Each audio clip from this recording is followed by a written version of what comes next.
Hi, everyone. So today we're going to look at 1960s advertising and the Creative Revolution.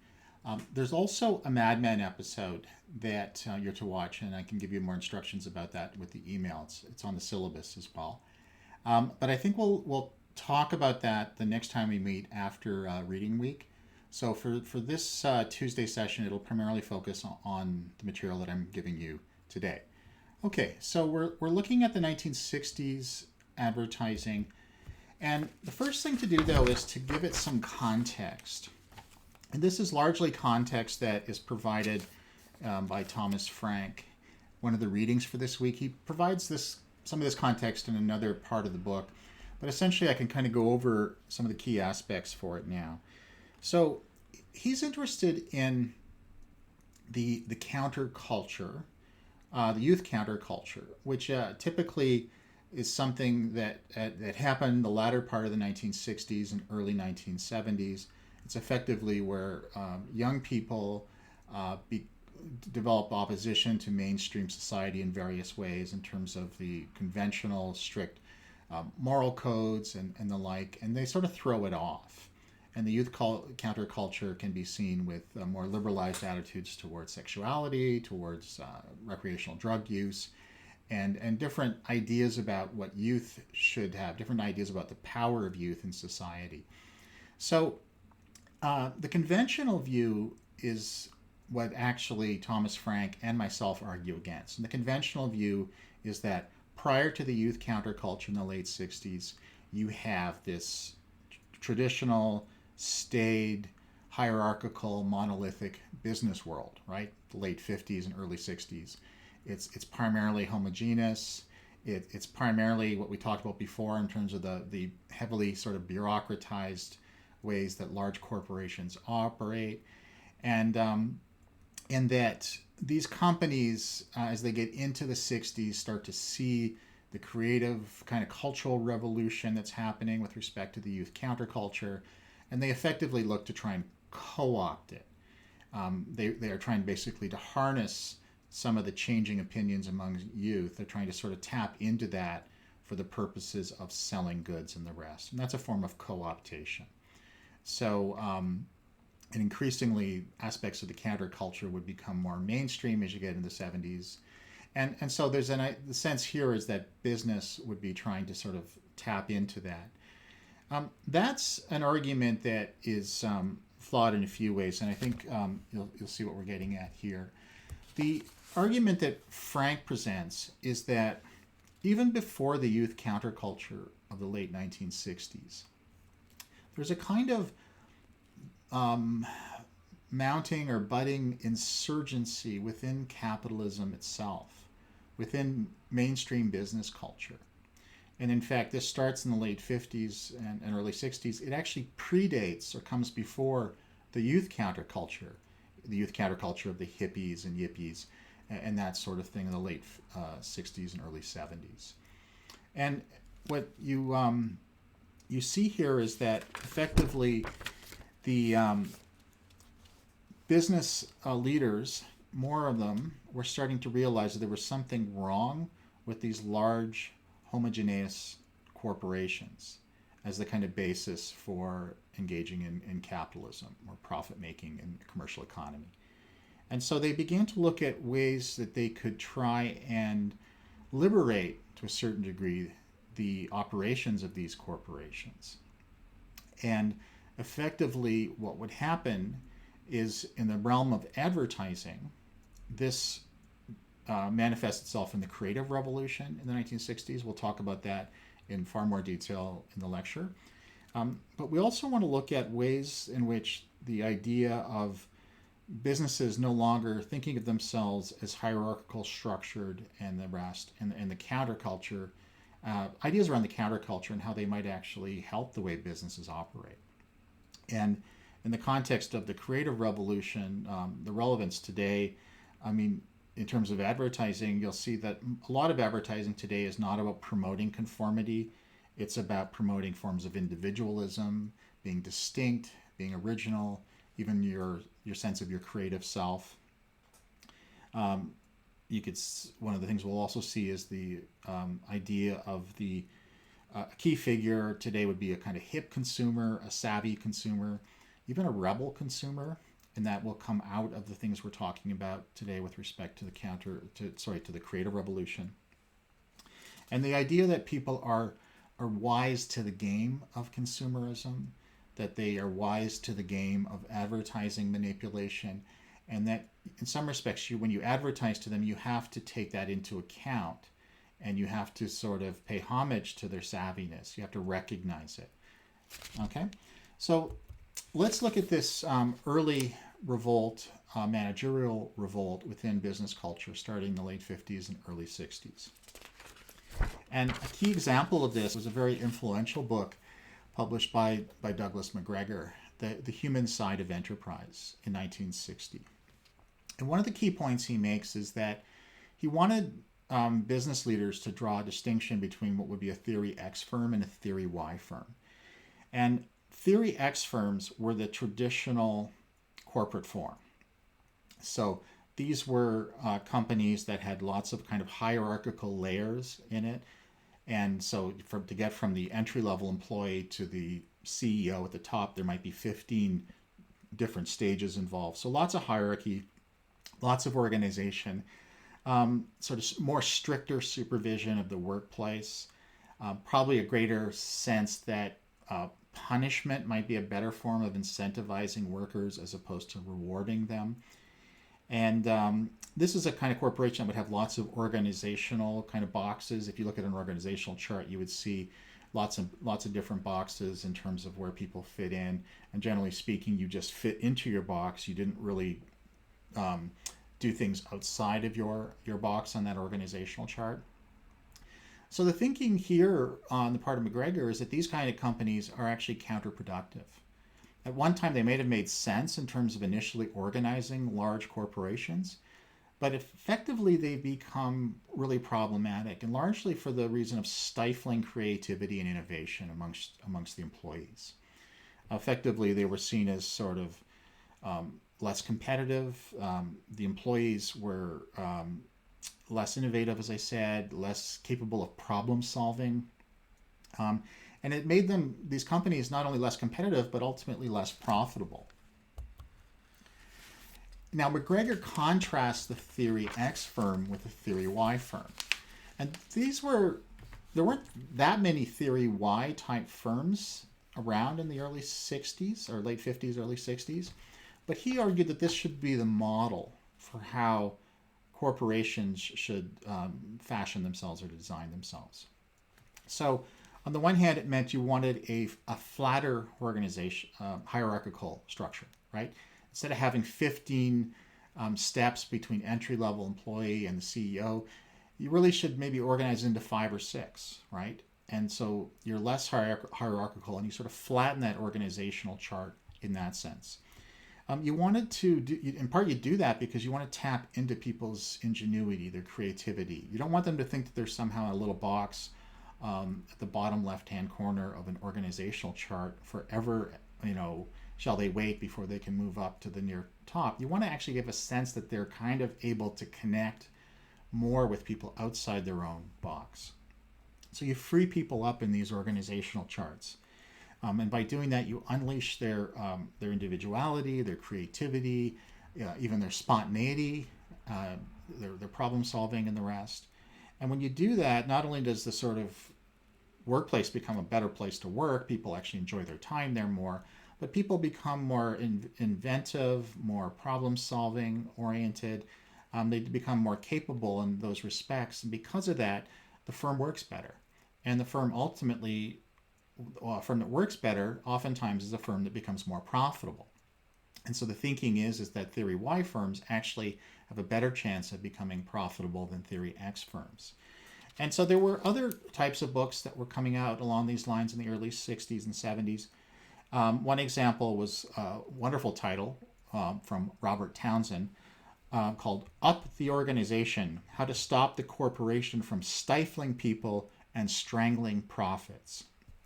And so this model, I mean, you can think today, and you look at them, they're playing table tennis at the work site, and think of all the tech companies today where they tend to be less hierarchically structured companies like Google and Amazon and the rest. There's a sense that for those who are working in the corporate headquarters, there's an emphasis on making the work site less structured hierarchically. You don't have to wear a suit and tie to work. You can have more casual clothing. There's often a sense of introducing recreational aspects into the workplace, right? So having things like table tennis and other types of games you can play at work, etc. So freeing it up, trying to make it a place where creativity, kind of spontaneity, people can actually both work and relax in the same space becomes another defining feature of the Theory Y firm. And again, a lot of tech-related companies embody that, as do a lot of other firms. And certainly advertising agencies today are in that mold as well. Okay, so just to come back to this idea then that when we're talking about the late 50s and early 60s, it's not this sort of obvious contrast between conservative square business culture on the one side and on the other side this dynamic youth counterculture with the tie-dye shirts and the pot smoking and the hippies and all the rest. And in fact, there's a kind of a blending of sorts that are starting to happen. There are people within business culture that are actually looking for some of the things that would later become part of the counterculture and are looking at some of those ideas about individualism, creative expression, anti-conformity. We're looking at some of those ideas and thinking we need to try to bring that into the practice of business. This is a continuation of what we talked about last week with respect to the mass society critique. And this is just an example of businesses trying to see what they do in light of that critique and thinking of ways that businesses can become more successful in that stance. So in that sense, you can be both in business and be kind of anti-establishment in terms of your orientation. All right, so the thing we're going to talk about today is called the Creative Revolution. And this is essentially how the advertising industry, excuse me, during the 1960s and up until really about the mid-70s is characterized. This period is called the Creative Revolution. Now, you could also say it's the start of the third age of advertising as a profession. So in this course, we looked at that first age, which was the era of Barnum and the patent medicine companies, and that would have gone up until about the 1890s or early 1900s. And then we saw this second age that involved more traditional corporations that we would know today, like Kellogg's and Colgate and Procter and Gamble, that they started to invest heavily in advertising. We saw, related to that, the rise of advertising agencies that were starting to work with these companies.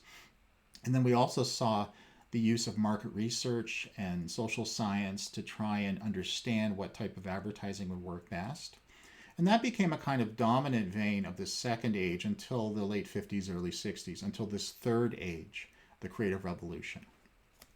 So what's involved with the Creative Revolution? So as the name would suggest, the first order is that the creative aspect of advertising becomes dominant.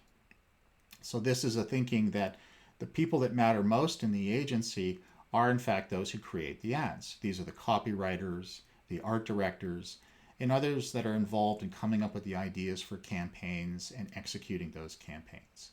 So these people are going to be seen as the most important people in an agency, more important even than the account executives. Those are the people that liaise with the clients, and even more important, or especially more important than the researchers, right? The people that do the market research or the social science research that might be part of an advertising campaign. They're certainly more important than the media buyers, another aspect of advertising that we talked about before. So the thinking here is that you wanted to become as creative as possible in the work you do, and that's going to define your success in advertising.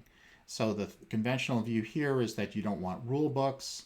You know, we talked before about Rosser Reeves and the power of threes, and a lot of advertising kind of manuals and books, etc., would have these sort of rules that you were supposed to follow in terms of producing good copy. And in fact, by this period in the 60s, it's the idea that you should throw away the rule book.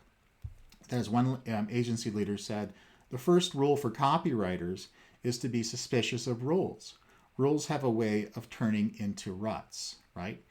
Ruts. So you always want to be original, inventive in what you do, and not just merely following something that's formulaic, right? There's not going to be any kind of Anison type commercials that we saw last time, where you basically just come up with a kind of USP and then pound it home in terms of repetitive advertising, even if people hate the advertising. That's not the ethos of the creative revolution. Another thing that develops during this decade are the emergence of what are called boutique creative ad agencies. Got an example there, like Chai Day. And these are, so we talked about how the ad agency industry had developed and the move towards what were called full service agencies. These would be large ad agencies that had advertising copywriters and art directors, but they also had, very importantly, the account executives and the market researchers, and they also had the media buyers, and these were called full service agencies, right? They could be quite large. They could number in the hundreds. The boutique creative agencies were different. These were essentially kind of a group of creatives that would sort of break off, form their own agency, and they would just specialize in terms of doing the creative work. They would not do the media buying. You'd have to hire someone else for that. They would not do any kind of science or research that you might want. In fact, they would discourage that. They effectively would just focus on coming up with the campaign and executing it in the most creative, original style they could fashion. So these agencies tend to be smaller, right? They could be even a dozen or 20 people or something like that, and that was the focus. Theory why workplaces become the dominant mode here, flattening that hierarchical structure. Oftentimes the head of the agency might actually be in the trenches, so to speak, doing the copywriting as well. The period of the Creative Revolution is in its heyday in the 60s and into the early 1970s. It starts to wane or recede after the mid 1970s, in part because of an economic recession and other things. But I would argue that the ethos or the spirit of the Creative Revolution lived on. And even when other agencies would become larger in the 1980s or 90s, the idea that you still wanted to have that kind of ethos of the Creative Revolution at the heart of your ad agency, it becomes very important. All right, so we're going to look at the dominant advertiser for this period, and arguably the most important advertiser for the 20th century. That's Bill Bernbach. The trade publication for the advertising industry in the U.S. It's called Advertising Age, and in 2000 they basically were assessing who was the most important advertiser for the last 100 years, and they picked Bill Bernbach, and they picked him and largely for the campaign that we're going to look at, which is for Volkswagen, and they also dubbed that campaign the most important, iconic ad campaign of the 20th century as well. All right. So Bill Bernbach's a fascinating guy, not only for the kind of creative work that he produced in his ad agency. He's fascinating as well for the way that he embodies a kind of outsider within this world of advertising. So Bernbach was Jewish, and so he grew up in the 20s and 30s in Brooklyn, New York. So not Manhattan. And he would have experienced anti-Semitism when he was growing up, when he was young, and even in the early years of his working career, which would have started in the late 1930s. Now, initially, because he was Jewish, the only ad agencies he could work for were so-called Jewish ad agencies, William Weintraub Agency and Gray Advertising Agency. So he's working for those agencies in the 40s. Now, remember we talked about how the people who were populating ad agencies, we talked about this in the 20s and 30s, but it would even still be the case in the 40s, were primarily Anglo elites, right? They were white Anglo-Saxon Protestants. men, many of whom had gone to Ivy League universities and elite colleges and the rest. And they mostly lived in New York, they lived in Manhattan, and they were part of this kind of cultural elite and even an economic elite. Well, Bernbach comes from outside that realm. He's an outsider. He's this sort of Jewish kid from Brooklyn who goes to college and then works his way into the industry. So in 1949, he forms a new agency called Doyle Dane Bernbach. And their initial clients were mostly Jewish-owned firms. And these were companies like Levi's Rye Bread, Orbach's Department Store, which was a sort of a discount department store, so maybe like a giant Tiger today, and El Al, the national airline of Israel. One factor they also emphasized in this new agency was trying to have a more diverse workforce. So in addition to hiring, white Anglo-Saxon waspy guys, they hired a lot of Jewish guys and women. They hired people from immigrant groups like Italian Americans, and they actually hired more women than many other firms were doing at this time. And the belief here was that by having a more diverse workforce, you had more opportunities for creativity because you had different perspectives on things and it would enable you to come up with new ideas about campaigns for clients. So Bernbach's philosophy for producing advertising is actually pretty straightforward. And in some ways, it's always that case when something seems straightforward, you think, well, why didn't anyone else think of that before him or something like that, right? His thinking was that the emphasis would be on the creative. Okay, so not the science, not the research. I mean, that's already established as what will become part of the Creative Revolution. By the way, it's the work that we'll be talking about from Bernbach in the late 50s and early 60s that is effectively is the kind of springboard for the Creative Revolution. It's the success of this type of advertising coming out of Doyle Dane Bernbach that will actually produce copycats in many other firms, advertising agencies during the 60s. So Bernbach's thinking was that the best advertising was creative, original, inventive, and it had to have a kind of witty idea. It had to be something that was kind of bold and original along those ideas, sometimes with its sense of humor, often with a sense of humor, actually. The ads typically had a kind of simple, striking image. You can see the one here for Levy's Bread. His view was that you persuaded through art, a kind of creative impulse that you maximized, rather than market research or science. Pretty straightforward from what we've been talking about. But you also wanted to make a kind of emotional connection with the audience or the viewer. And in that sense, you were not targeting the emotions like we saw before, which was often targeting fear or worry that people had about fitting into society and how if they didn't fit in, they would be left alone or without a husband or something. This emotional connection often could be in a very positive sense, right? And what he called engendering a kind of warm human form of connection and leading to a form of persuasion. Now, he had this idea that honesty sells. And now it's an interesting kind of statement because on the one hand, what we've been talking about is that advertising is a form of communication that plays loose with the truth, right? It almost has to because of the way that you try to sort of sell a product when other products are in the marketplace. You're trying to make the most effective type of persuasion possible. And so being truthful about the product isn't necessarily the thing that you think of all the time.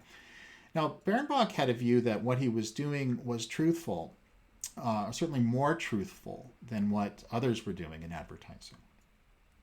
And his thinking was, and it's sort of just been described to Bernbach, that his advertising was about to stop selling dreams and started to tell the truth wrapped in wit. So he thought you could actually have some basic approaches to this. You could be sincere, you could be authentic, You could have honesty as a kind of guiding principle for the kind of advertising you would do, and that should be a kind of running idea animating the work of someone like him.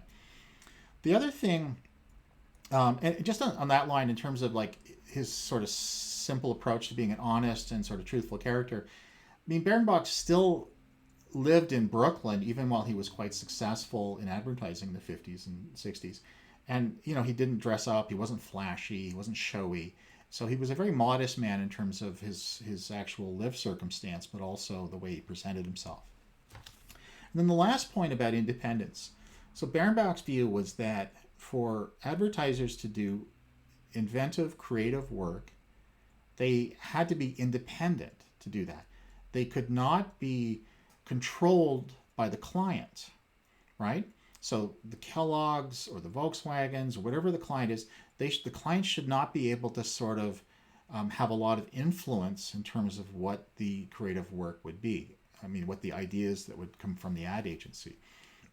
And the belief is that the ad agency should have lots of sort of artistic freedom to determine what would be the best kind of message and the best kind of advertising and the best type of campaign, and that they should present that to the client, and they should make the case for why they think it's very good. And if the client doesn't want it, well, I guess the client goes elsewhere. But it should not be a case of the client interjecting often through the process of ad making, because that might result in only kind of conservative, less risky approaches. And in some cases, you wanted to be bold and original. And to do that, you often had to be independent from clients themselves. The most important campaign that Bernbach worked on was the one for Volkswagen. This is the campaign that would effectively ignite the creative revolution of advertising. It's a campaign that starts in the late 50s and then goes right into the 1970s and beyond, actually. So what are we talking about here in terms of the vehicle, Volkswagen, the Beetle? Well, it's a car that originated in Nazi Germany. The first Beetles, VWs, were produced in 1938 in Hitler's Germany. It was dubbed a people's car. So the Volkswagen is German for people. And it was this car, it was sort of like, the Henry Ford had developed the Model T for the United States. This was a car that would be mass produced, affordable, and could be, potentially in the homes of lots and lots of people because of the low cost of the car. I mean, Hitler and Nazi Germany envisioned a similar thing for this type of VW, this Volkswagen. But after the car was introduced in 1938, well, World War II starts in 1939. And so production of the car effectively stops because most automotive production would have been reoriented towards war-related production. So you get to after the war, of course, the Nazis are defeated, Hitler's defeated. Volkswagen is still around. They start selling Volkswagen vehicles and vehicles like the Beetle here in Germany and Europe. There's fairly modest sales in the United States of this car. Volkswagen is not a major player in the United States. The dominant automakers in the United States at this time were General Motors, Ford, and Chrysler. They're called the Detroit Big Three. So Volkswagen decides they want to start advertising more in the U.S., and they come and they eventually settle on Doyle Dane Bernbach, Bill Bernbach's agency, and they decide to go with him to give him the account. Now, the interesting thing here is you have this car that is still, to a certain degree, very much associated with Germany, and to a certain degree associated with that kind of Nazi past of Germany from the 1930s. Now, keep in mind, in the late 50s, Germany and Volkswagen Germany is very far removed from any kind of Nazi aspect of itself. It's reinvented itself as a democracy, and Volkswagen, which had worked closely with the Nazis, is not obviously doing that in the late 50s. So, but you have this car that has a kind of historical residue of being linked to the Nazi era, and here you have this Jewish ad maker who's stepping in and he's saying, I'm gonna advertise this car in the United States. And Bill Bernbach also thought of this as a kind of way to demonstrate that it's almost like saying, if a Jewish guy can do a good job selling this so-called Nazi car in the U.S., then just think of what else I can do in terms of my advertising prowess. In that. So to understand the importance of the VW campaigns of the late 50s and 60s, you kind of have to just familiarize yourself a little bit with what car advertising was like in the 1950s. So here you see just a small selection of 50s car ads. You can see not only is the vehicle front and center in the image mostly, the car itself takes up a lot of the space. You can see it's often glamorizing the vehicle. The dream car design of this Mercury here.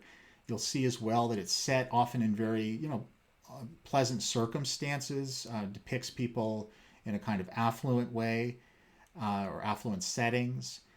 You can also see that there's sort of the people are around sort of connote a kind of class status for someone who might buy that car and the like.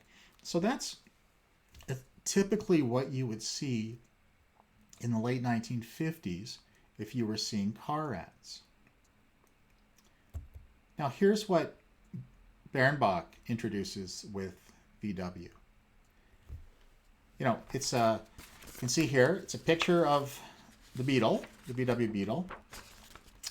And it's in black and white. It's not in color like those other ones. Even in magazines where they could produce ads in color, they often chose to do them in black and white. The car is prominent, but you can see there's almost a third of the ad, maybe even more, is just white space. And then the most evocative kind of grabbing you aspect of this is the headline, Lemon. So that's quite daring, right? It's quite innovative. It's certainly a stark contrast with that 1950s car advertising I just showed you. And it's an interesting use of that headline, right? Because on the one hand, you might look at that and go, what's going on? Like, it's called a lemon, right? Which is sort of slang for a dud or something that's crappy. And so someone's looking at this going, what are they saying? Like, this is a crappy car? Like, it obviously produces a lot of curiosity on the part of the reader. So you're drawn into the ad, right? And you want to know what's going on. Now, interestingly enough, when you read the text there, and I don't think you can because it's a bit blurry in this one, it's effectively just saying that this car is a so-called lemon because when they were doing the production quality inspection checks, they found that there was a slight blemish on the glove compartment or the glove box inside the car. And because of that, it had to be kind of fixed or initially removed from selling or whatever. And so effectively the ad is promoting the kind of quality, the mechanical soundness of the vehicle, the kind of quality controls that exist at the VW production facilities, etc. And so that's an interesting message, right? Now, on the one hand, you could have an ad where basically you show a car and you talk about the production attributes, so the mechanical attributes of that vehicle. But this doesn't do that, right? This puts the word lemon up there. And by doing that, it creates a whole different kind of relationship that you might have to that car, or to that ad. You're actually jumping into it now, finding out what's going on. It's intrigued you. And initially, you're almost thinking that it's a form of self-mockery for the vehicle itself. So the other ad for this time period that was highly influential was called Think Small. And there were different versions of it, but this was a typical Think Small ad for this time. Now, you contrast this with those 1950 car ads I showed you, right? Here, not only is there way more white space, the vehicle is much smaller than we just saw in the lemon ad. And then the message is think small. Where all of those 1950s car ads, the message, at least the implicit message, was think big with the car, right? The car is about thinking big and about having a kind of large, a powerful kind of message associated with what the car represents. Here it's about thinking small. And some have argued this is almost like an anti-ad. It's a kind of a way you're almost diminishing the product itself as a way to kind of cut through the clutter of advertising that would have existed at the time. So the clutter of all that 1950s car advertising, and you stand out with this sort of image. Now, when you read the text of these ads, the Think Small ads, what they were generally talking about was the way that this was a new type of vehicle. It was practical, it was simple, had a kind of minimalist design, and it was affordable and reliable. Things that weren't necessarily being talked about in the car advertising for those big three Detroit automakers. So it stands out in that way, just in terms of the messaging, but also certainly in terms of the physical layout of this ad, right? The heavy use of white space. It almost has an element of a kind of self-deprecating nature, and even a kind of ironic humor. That you could look at this, and we're supposed to think big about things, right? Certainly about cars, but here it's almost making a virtue, or trying to make a virtue about thinking small for a product category where we normally don't associate that. I like this ad a lot too, and this was another in the, again, like dozens and dozens of different types of advertising in the during this decade in the 1960s for VW by Bernbach. This ad almost has like a triple entendre, I would say. How much longer can we hand you this line? And on the one hand, the line, just the silhouette, right? I mean, in this line, they don't even have to show the Beetle. They just have to do the silhouette, single line shape there, and people will know what it is. So this is as we get into the mid-1960s, so people have already seen quite a bit of this VW advertising, so that the campaign is kind of known to people, right? So how much longer can we hand you this line? And on the one hand, is kind of bragging about the fact that the design of that vehicle is so distinctive that you can just do a one-line drawing like this, and effectively people will understand what vehicle you're talking about, the Beetle. The second aspect of this, I would argue, is and we'll talk about this more in the next slide, but the idea of stylistic obsolescence, right? That line that you see there stayed the same year after year with the Beetle. Whereas if you were to do a kind of, were to look at a Mercury or Ford car from 1960 and compare it with 1965, the exact same car, the exact same model would look different because of the way that the exterior design and sometimes the interior design is purposely changed, right? It's changed to make it look stylistic. It's changed to make it keep up with the times. It's a kind of fashion aspect of cars.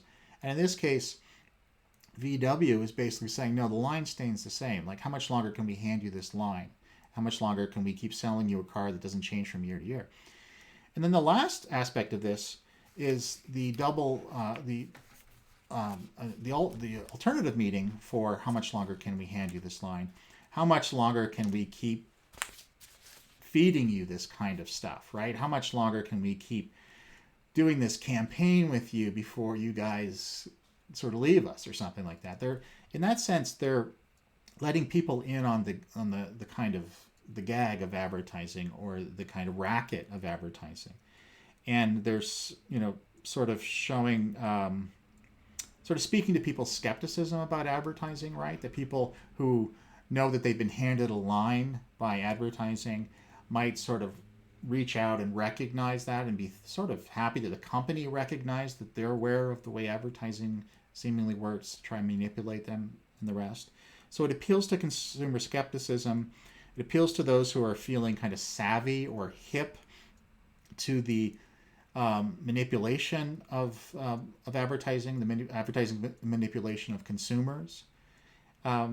So in this sense, one person has argued that the VW is marketed as an emblem of good-humored alienation, and largely accepted as such by the alienated, right? So people that might be kind of skeptical of advertising, or even skeptical of consumerism, might actually appreciate the fact that some company is recognizing their skepticism. And it can be a sense that that car isn't just sort of the mechanical attributes that might be advertised elsewhere. It's also a kind of badge that I can sort of wear, demonstrating that I'm hip to the game. Now, here's a more specific reference to stylistic obsolescence. The prior ad kind of hints at it. This one is overtly playing it up. So the ad asks, is Volkswagen contemplating a change? And for the most part, the change is no. Essentially, what the ad talks about is that the exterior design of the Volkswagen Beetle does not change year to year as it does with the big three automakers. And that's called stylistic obsolescence, right? You're not changing the design of the vehicle to make it run, to make it more efficient, or to make it, use gasoline better, or to improve the comfort of the seating or something like that. You're actually changing the design of the vehicle just to make other vehicles look out of date, or the prior year vehicles to look out of date. Effectively, it's a form of fashion mentality that applies to the auto sector. And VW basically said through this advertising, through Bernbach's advertising, said, we don't play that game. Our car defies fashion. We don't change the look of it every year just to make you feel that you're out of step because you have a model that might be 4 years old or something like that. So that, is in part a way to appeal to people that may not like that aspect of the big three automakers, the purposeful stylistic obsolescence that they would promote. But it also means you have a better case for playing up the features that would be talked about in some of the ads, right? The things we talked about in terms of the mechanical soundness of the vehicle, the efficient kind of aspect of it, the affordability of the car, etc. So what do these ads share in common? And these were sort of also based on what we saw when we talked about the philosophy of Bernbach. Typically, it's just simple photographs of the vehicle, oftentimes without people, just showing the vehicle. And that alone is a kind of an odd thing because most car ads would have been showing the users. Okay?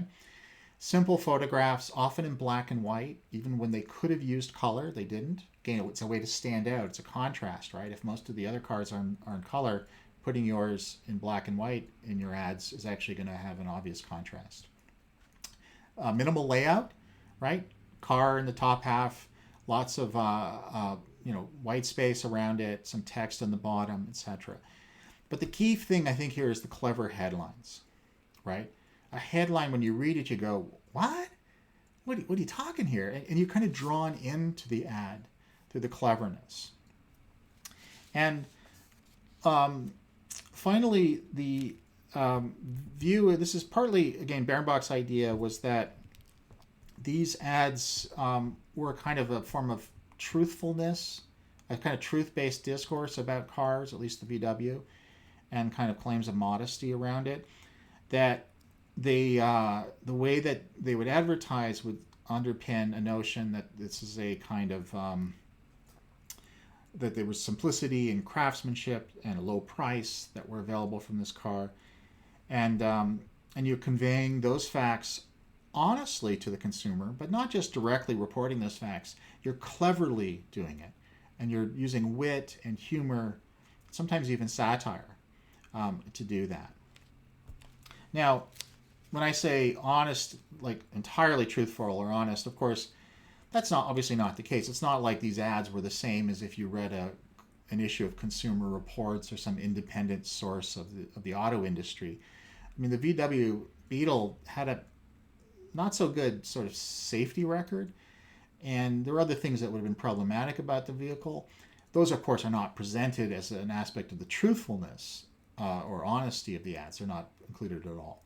But there's a kind of modified form of truthfulness, maybe relative truthfulness, that Bernbach has in these ads, because they contrast very much from those other car ads, which were very much selling a kind of aspirational longing or a kind of dream culture, almost a fantasy culture that would be linked to cars at that time.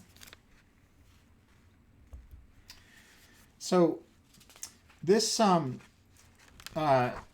links up to the idea of hip consumerism. We'll talk about it more after I have a break in a few minutes. But essentially, what VW is doing with its advertising was allowing people to believe that they were savvy to the kind of conventions of the car industry, right? That they were savvy to that, they were savvy to the manipulation that went into that type of car advertising, and that they were really kind of above that almost, and that this car was a way to sort of a vehicle that could identify, or as I said, like a badge you could kind of wear or drive, that could demonstrate your sense of savviness about consumer culture or the auto industry or the manipulation of advertising. And you could even register a form of disgust with car culture, and this will later become the case, I think, more and more, even after the 1970s, and a kind of skepticism that you might have about consumer culture. And you could register that through owning a VW Beetle. And one of the interesting things is that by the late 60s and early 70s, if you look at that youth counterculture that I mentioned before, many people within the youth counterculture take to the Beetle. They adopt it as a car that kind of reflects the values of the consumer counterculture. Now keep in mind, this advertising predates the youth counterculture, right? So it's not like Bernbach was looking at young people with tie-dye shirts and got inspiration from that for his initial design of this ad campaign. The youth counterculture happens much later. It starts much later.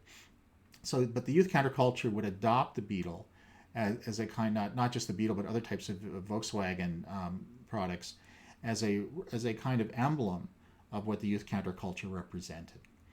And if you just want to click on that recent, there's a kind of a more recent VW ad, it's from about 10 or 15 years ago, where they try to recreate some of the themes that we're talking about here, I think far less effectively, but have a look at that. And then I'll come back and chat with you in a couple minutes for the second half of the lecture. Cheers.